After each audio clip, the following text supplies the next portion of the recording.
Cześć, z tej strony Radek. Dzisiaj przedstawię Wam sytuację, którą widzę dość często na drodze ekspresowej S11 koło Poznania. Droga S11 po zachodniej stronie Poznania prowadzi od węzła Poznań Północ na połączeniu S11 z DK11 do węzła Poznań Zachód, gdzie łączy się z autostradą A2 i drogą ekspresową S5. Przez źle zaprojektowane łącznice jest to jeden z najgorzej zaprojektowanych węzłów drogowych w Polsce. W przyszłości planuję zrobić odcinek o dobrze i źle zaprojektowanych węzłach drogowych w Polsce. Uważam, że ten węzeł zasługuje na miejsce w pierwszej trójce najgorzej zaprojektowanych węzłów, ale o tym będzie w dedykowanym odcinku. W momencie, gdy na węźle Poznań Zachód robi się korek, który bardzo często ma nawet kilka kilometrów długości, to kierowcy jadący od strony północy, czyli od strony Piły, widząc w nawigacji tę sytuację, zjeżdżają z S11 na węźle poprzednim, czyli Poznań do Mrówka.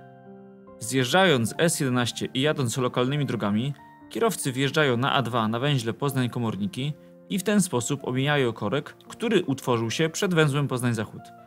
Przy okazji zaoszczędzają kilka czy kilkanaście minut. Oczywiście sytuacja ta jest chora i nie powinna mieć miejsca. Nie po to budowaliśmy autostrady i drogi ekspresowe, żeby rozjeżdżać drogi lokalne, często do tego całkowicie nieprzystosowane. Ale to jest kolejny temat rzeka, którym może się zajmę, jeśli starczy mi czasu. Wracając do korka i uciekających kierowców na węźle poprzednim, czyli Poznań do Mrówka. Z racji, że takich aut jest bardzo dużo, a pas wyłączania ma około 200 metrów długości, to pojazdy chcące zjechać z S11 na węźle Poznań do Mrówka nie mieszczą się na pasie wyłączania. Co się wtedy dzieje? Dzieje się to, co widzimy. Kierowcy, widząc z daleka korek, zjeżdżają na drodze S11 na pas awaryjny. Dzieje się tak za każdym razem. Sytuacja jest dla mnie do końca niezrozumiała, w jaki sposób ją interpretować. Według przepisów kierowca nie może przecinać linii oddzielającej pas ruchu od pasa awaryjnego, ponieważ jest to linia ciągła. Według przepisów kierowca powinien dojechać do końca prawym pasem i w momencie pojawienia się pasa wyłączania na niego wjechać.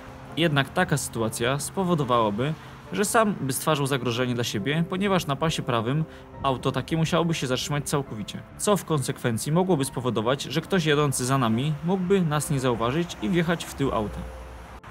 Jest jeszcze trzecia opcja. Co jak ktoś nie wie, po co te auta ustawiły się na pasie awaryjnym? Z obserwacji na tym węźle oraz po rejestracjach stwierdzam, że zapewne około 90% kierowców wie i świadomie ustawia się już wcześniej na pasie awaryjnym. Ale nagrałem kilku kierowców aut, którzy albo nie wiedzieli, dlaczego jest ten korek, albo świadomie dojeżdżali do końca, czekając aż ktoś ich wpuści.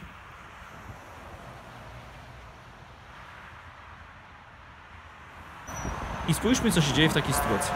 Kierowca nagle hamuje prawie do zera na prawym pasie i czeka, aż ktoś go wpuści. Popatrzmy, jak ogromne zagrożenie stwarza w tym momencie. Obawiam się, że wcześniej czy później, gdy lewy pas będzie zajęty, a kierowca np. dużego auta nie będzie miał możliwości szybkiej zmiany pasa na lewy, to niestety, ale wjedzie w tył auta, które nagle zatrzymało się na pasie prawym.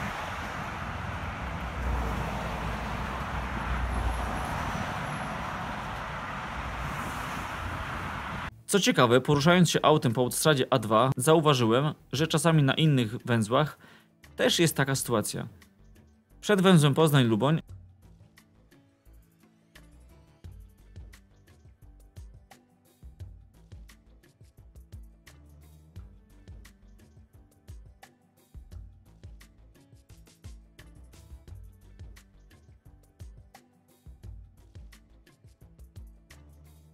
oraz Krzesiny możemy to czasami zaobserwować.